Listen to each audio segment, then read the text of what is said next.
Day 759 of the Ukrainian War Map, also known as the Russo-Ukrainian War. Juzzie here, and today is another update as I take a simplified and down-to-earth approach to some of the most important happenings on the ground in Ukraine.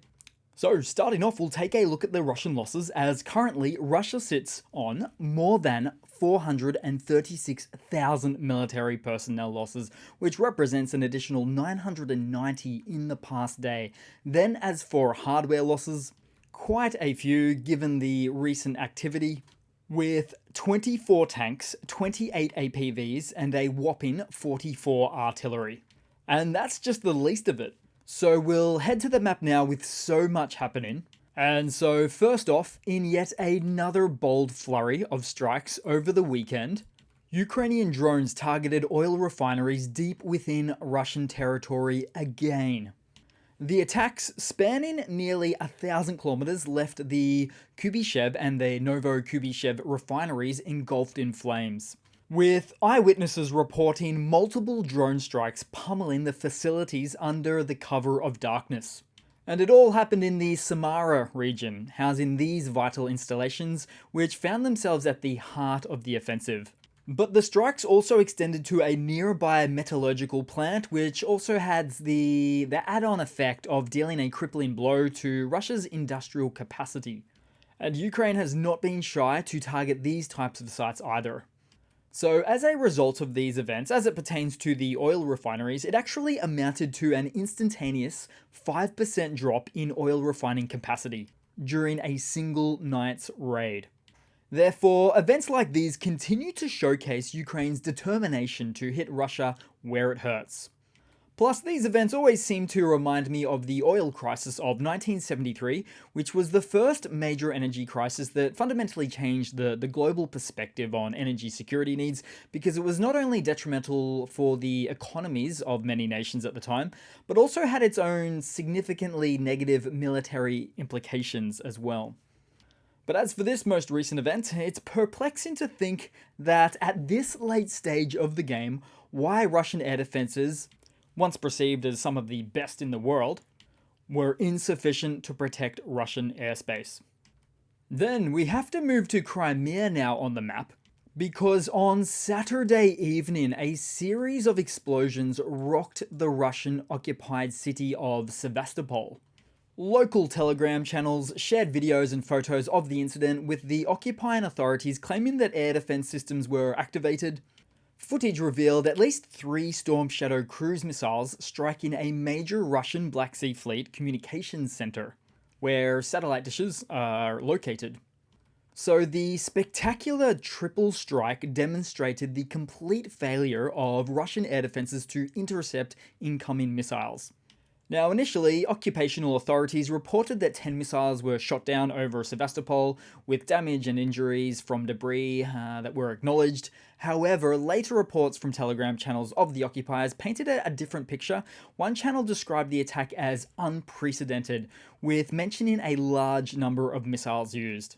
The channel went on to claim that between 20 and 35 missiles of various types were shot down, although more likely it was just an above average amount of UAVs, followed by 3 or so Storm Shadow missiles shortly thereafter.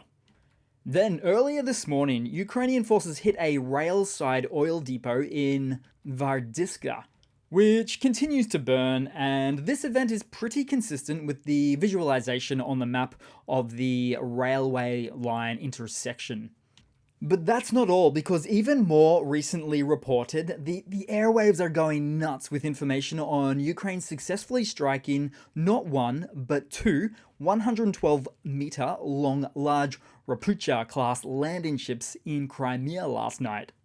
So update your bingo cards, folks, because it appears the Yamal and Azov have just potentially been promoted to submarines, which would therefore mean that the Russian Black Sea Fleet has practically lost half of its landing ships, maybe 7 out of 13, which are sorely needed as an alternative to rail to ship all sorts of military weapons platforms into the south, to the peninsula. But furthermore, only 3 of which are known to be actually operational: the Orsk, the Korolev, and the Filchkinov. Now, this news is quite breaking, even more so than anything else I've mentioned so far. So we wait to see the full extent of the damage from this latest report. And hey, as with other large-scale previous successful Ukrainian attacks on Russian military assets in the Crimean Peninsula, we had, in true trolling fashion, the Ukrainian Air Force, on one of their social media handles, posting another photo of a zoomed-in and fuzzy photo of a cat coming out to say, hi. Then we'll head into the Ukrainian map proper today. We'll start out in the east, as we sometimes do, so we'll take a look at Bakhmut. So really near to Bakhmut, have to zoom right in for this one. Russian forces captured a piece of land, small piece of land just southwest of Bodanivka. Although we did also see the outcome from some of the engagements in that region, as there was a costly incident for Russia involving the destruction of a T-90M main battle tank and about 10 BTR-82s, the APCs. Most, if not all of which were destroyed through the use of quadcopter FPV drones by the AFU. And once again, I'll mention the Russian forces would hope to reach Chasiv Yar, which is the closest town of any notable size in the area, although the town is largely just beyond a massive anti-tank ditch, so to speak, otherwise known as a canal. Not to mention the existence of an assortment of other Ukrainian defensive fortification structures on the way to the town. So if the Russian forces were to traverse this far into the city, it would actually force them to traverse through bottlenecks, for which, very likely, Ukrainian artillery, drones, mortars, and cluster munitions, that type of fire would be concentrated heavily at. In other words, it would be a very costly Russian endeavor indeed. Then headed further south, as there were some other Russian incremental gains at a number of locations on the Avdiivka axis. So we'll zoom in right there, including at places like, northwest of Orlivka and southwest of Tenenka, which, as for the northern part here, including Bedichi, it's likely an all but foregone conclusion that Russia will capture these locations, but is taking longer than what most analysts would have expected. Then, somewhere in the east, a Russian MTLB tracked armoured fighting vehicle appears to have blown up after running over an anti-tank mine in the Avdiivka direction. Then also, two T-80s, these main battle tanks with mine rollers installed on the front of them, were destroyed by units of the 31st Mechanized Brigade near Vuhledar with drones. And it makes sense that Russia's Southern Operational Command would consider the use of these demining kits for tanks, particularly at this location, after they previously sent wave after wave into this area last year, only to have each and every assault thwarted by the veritable minefield that awaited them in this zone. So it was a good choice to send these devices in theory, but incessant attacks from drones forced the Russian crew to abandon ship, leaving these tanks particularly exposed to the Ukrainian elements, shall we say. Then we'll head across much more west today, and we'll briefly move to Krinky, as it's been reported about a renewed uptick in Russian aviation launching their 50-kilometer ranged guided munitions towards the Ukrainian bridgehead and others nearby. And if this trend continues, we may see a repeat event of another bunch of Russian Su-34s or Su-35 jets going down in this region again. Especially if Russian aviation continues to experience that short-term memory loss that they more often than not do, as they perhaps look to recommence more large-scale airstrikes with their fighter jets on frontline positions. And remember that their range for these precision munitions is just 50 kilometers, whereas PAC-2 missiles from a Patriot air defense complex is about 165 kilometers, meaning that firing off one of those anti-aircraft surface-to-air missiles takes only about 50 to 60 seconds to impact after launch.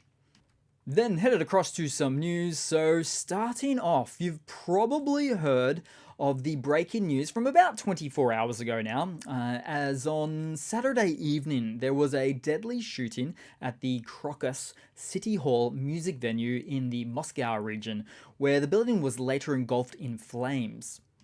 The circumstances surrounding the attack were very much pointed to an Islamic State or ISIS attack, with the group shortly thereafter claiming responsibility. But regardless of the specifics, Putin wasted no opportunity in trying to tie the event in with being a part of Ukraine activities somehow. But another extremely compelling angle to this event is that despite the well-known threat levels previously indicating the risk of such an event occurring soon in Moscow, Putin had actually openly dismissed these warnings from the states recently, which had warned of an attack of this very type and magnitude.